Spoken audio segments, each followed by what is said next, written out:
So at the moment he is now medium product lines at the moment. Yes, his presentation title is the Wartsilla dual portfolio review, including a lifecycle perspective. Please give a big hands for his presentation. Thank you. Yes, thank you, Mr. Chairman. Good morning, Chang Wong, and greetings from Finland. And as said, our topic for today, we are, by the way, very happy to be joining the conference also from Wartsilla side, is a review of our DF portfolio, including a life cycle perspective. Just a quick introduction. My name is Patrik Vegar. I have 22 years in Wartsilla, very soon. Been based in different areas of the world, different roles, but today my focus is on the what we call the medium bore product line, the Wartsilla 31, 32 and the 34. The marine market is very much driven by legislation, cost, environment, and more also by society. And weekly we have ship owners visiting us up in Finland, where we see people, some companies having a very clear fuel strategy, some have 3 different fuel strategies, some don't know which direction to go. We see a little bit the same signals also on land-based application, going solar and wind, and going very much for renewable fuels. So what decision to take? It's a very important decision when you make a strategy selection for the coming years, what fuel to have in your ships. LNG has definitely been a success in marine. The infrastructure is becoming mature. We also see more and more shipping segments adopting LNG as a fuel, and with the IMO Tier 3 compliance, this is of course natural. Personally, I thought that the ultra-large container vessels would be the last segment to adopt LNG. Now that has happened. CMA CGM went LNG with the last big box ship order. So clearly every shipping segment will go gas in one day or another. Perhaps the only missing point is still that the pricing of LNG around the world is still not that sustainable. When you have tenders in some parts of the world, maybe have only one supplier, so the price can still fluctuate quite a lot. But this is also maturing all the time. Thanks to the LNG boom, we also have seen quite a success for us in the numbers of dual fuel engines out there. Today we have more than 2,100 engines in operation. 600 of those in land-based and 1,500 are marine-based. And the number of running hours accumulated is 26 million running hours. So yes, no mistake with the zeros there, it's 26 million running hours in the field today. The first DF engine we had, 4-stroke, is close to 20 years in operation and 80,000 running hours in one installation. So quite a good experience accumulated already. A key point for us is that more than 80% of the DF engines we also have connected to our CBM center, so we can follow them up continuously. And if you look at the DF engines and the diesel engines, it's more than 3,600 engines connected all the time. This is for us very important as we collect a lot of running experience and performance data in our database. And then we can compare new ships going out in operation to the numbers we have in the database and verify and validate whether there is something going on or whether this is normal. The last generation of CBM we have today is what we call the remote tune, and as the name says, it includes remote tuning, remote update. We actually deliver that then with a laptop on board the ship, so we download the parameters and the software to the laptop on the ship, and you can, through hardwire, upgrade the engine. So no risk for any internet connections or anything else, and we have also cybersecurity certificate for this system. And most important with the CBM is of course to use this knowledge center and compare your installation with all the other engines out there in the world, because then we can look at trending, forecasting and enable prediction of what might happen or what you should do. So before something happens, you can use this system. The marine portfolio today, this is all our 4-stroke engines that we have, and you can see that most of them are covered also by a dual fuel option. We have one small gap in the portfolio here. That's something we're working on, so keep your eyes open for some exciting news in coming year. Otherwise, the latest addition to the DF portfolio is the Wartsilla 46 DF based on the F platform. We delivered the first ones end of last year to cruise vessels and dredgers. And then we of course have the new addition, the Wartsilla 31 DF as well. I'm coming back to that a little bit later on. Today, the dual fuel engines are a pretty smart creature, so to say. If you look at Wartsilla 34 DF as an example, you have optional features like skip firing or cylinder cut-off with benefits at very low load. Here you see when you use this system below 25% load, you have a big improvement in efficiency. And this is a case of 10% load when you compare emission without skip firing and with skip firing. So you can also heavily reduce the emissions by using the skip firing. And there is quite a lot of installations where they run for quite long periods at 10% load continuously. Fuel sharing, I understood, was already mentioned. This is a feature we have, an option as well, and could be very well used, for example, in oil and gas industry, production units where you have sometimes bad gas quality, and you can compensate that by adding diesel. But remember that the fuel sharing is not IMO Tier 3 compliant, so you need a catalyst if you do that. Then we also have a late feature which we have introduced very recently, closed loop adaptive to cetane index. This is regarding the pilot fuel. In some region of the world we have had challenges with very low cetane index of the diesel, below 40 even. And there you can see some challenges or tripping. You could have two fuel maps for higher cetane or lower cetane, but we chose to go for a solution where the engine actually adapts itself to the cetane of the pilot fuel. So this is a smart engine, and it's actually also fully IMO Tier 3 compliant with that system. We have delivered the first 34 DFs for hopper dredgers for pump drive applications where they need a constant torque between 80 and 100% load. We are working on FPP applications. We don't have one operational yet, but we are offering. And this is also the first engine in its power range to have the North American EPA Tier 3 certification as well, both in gas and diesel mode. And if you have a ship which actually goes between two ports in North America, the US legislation demands that you are compliant with EPA regulations as well. Another feature, a very late invention, so to say, is today the dual fuel engines on a gas carrier, they run on the boil-off from the tanks. We have also seen the possibility to use the same for crude oil tankers. This is a case of a shuttle tanker where we actually capture and store the volatile organic compound. We process it and use it, and we mix it together with LNG and burn it in the engines. So in North Sea, they have a legislation. You need to capture and store and either take care of this as a waste, or in this case we can actually use it as an energy source as well. So we are delivering the engines now for the first, and the whole system for the first shuttle tankers utilizing this. And here you see a graph of when you mix the VOC liquid WOC into the LNG, it impacts on the methane number. So the methane number drops, meaning also that your power of the engine drops. But you can make this a smart system. When you need full power, you mix less WOC into the LNG. When you have redundancy of power, you can mix more, so you can actually burn the whole boil-off from the tanks. Methane slip has always been a discussion with dual fuel engines, still is of course. Here you see a picture of the development done. When we first introduced the first version of the 34 DF, we were here.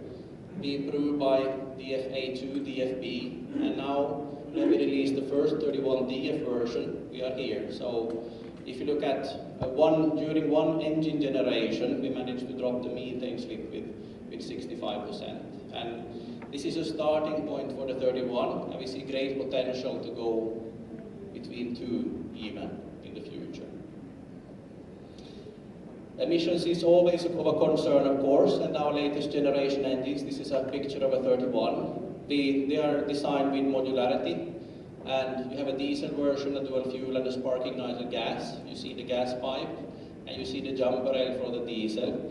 So we have a very, very high commonality, more than 90% commonality between the three different fuel versions. So in the future, it's very easy to switch from diesel to dual fuel, or also from dual fuel to spark ignited gas. And this engine is basically ready as a marine engine, also as a spark ignited gas. It's just when the industry needs it, we really don't see the volumes or the interest in marine yet. But it's a matter of time. Then a short introduction of the Wartsilla 31. This is the 31, been available in diesel, dual fuel and spark ignited gas versions. The SG is only for power plants today, but it can be for marine when the market needs it. We have it available in 8, 10, 12, 14, 16, 20s for power plants, but 8 to 16 for marine. And you see the power range here, 610 and 550 for diesel and dual fuel respectively. Then I have a short video to show the common rail system on this engine, how much it's been simplified over the years. It starts, very good. Here you see the 2 high pressure pumps, keeping the pressure at 2000 bar through the jumper rails to each cylinder.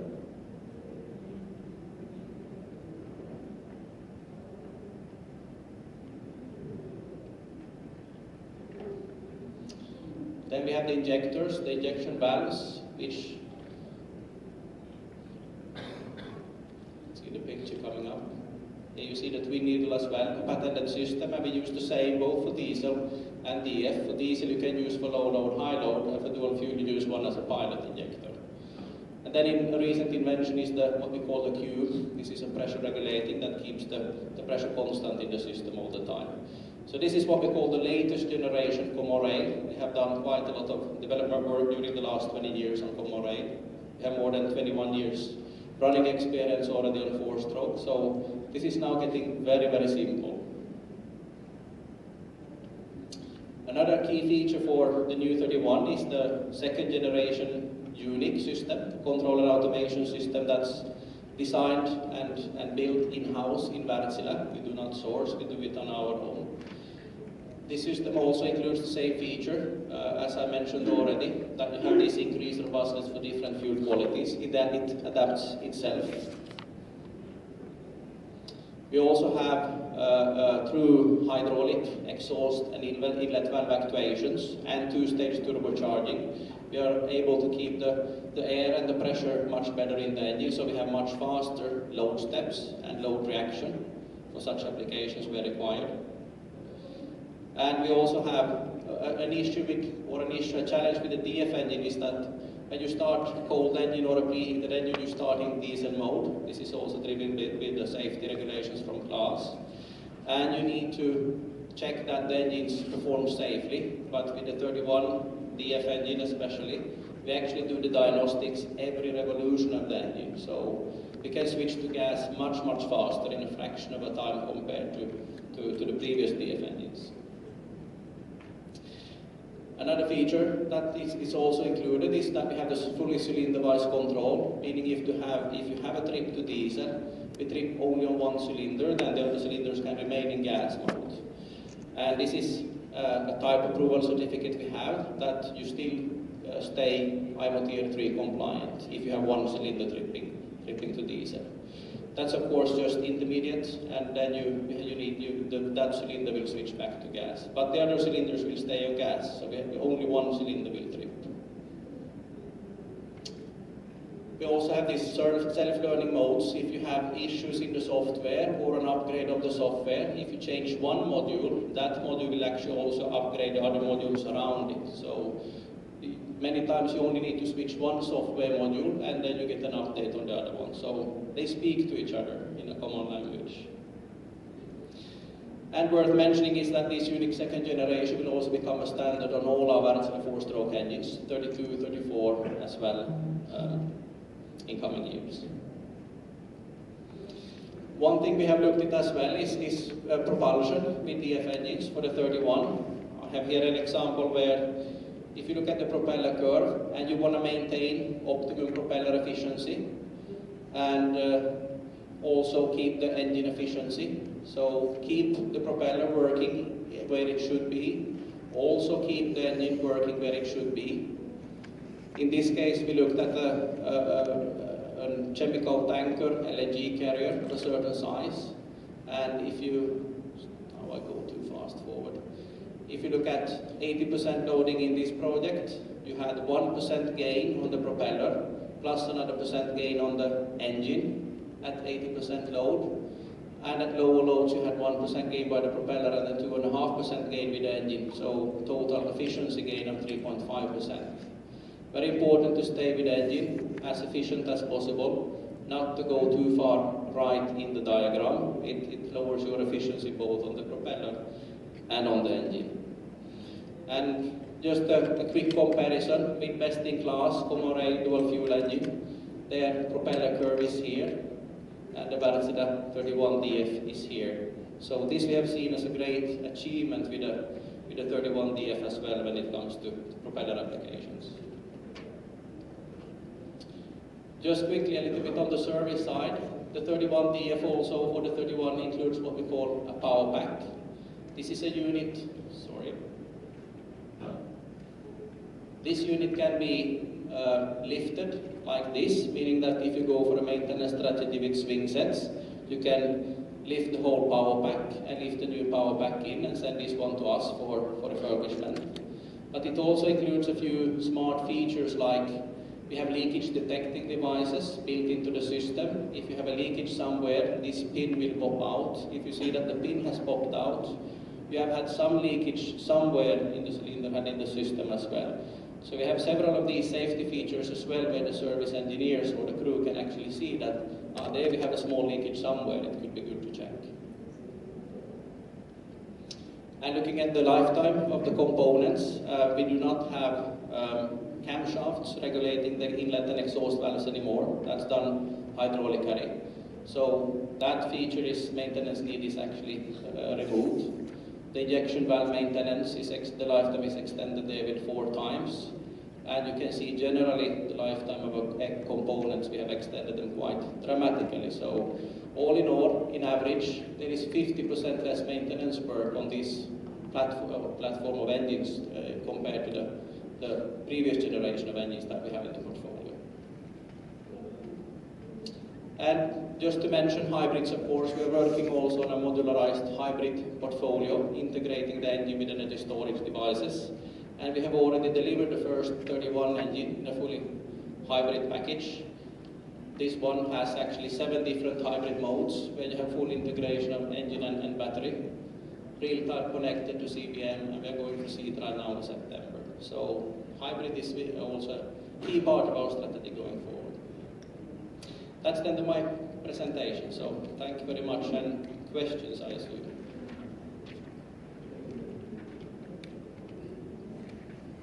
Thank you, Fredrik. Any questions? Okay, please.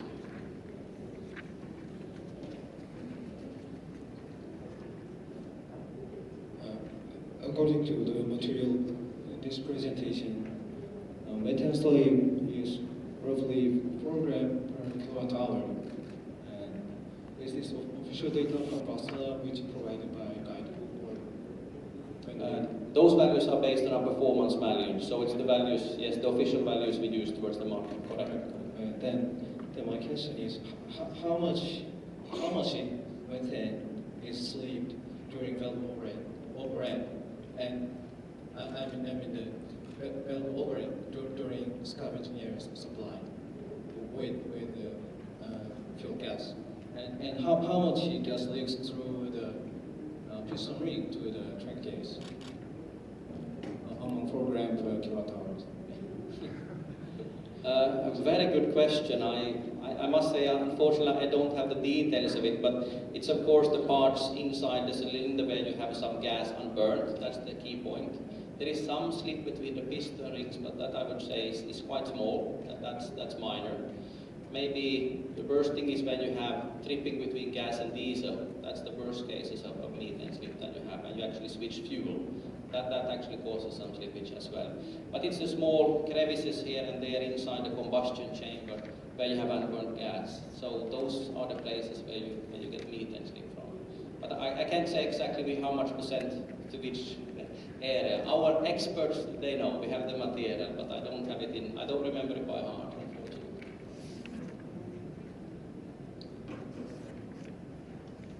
Any other questions? 이쪽에 마이크 좀, 잠시 그 뒤에 문자 하겠습니다.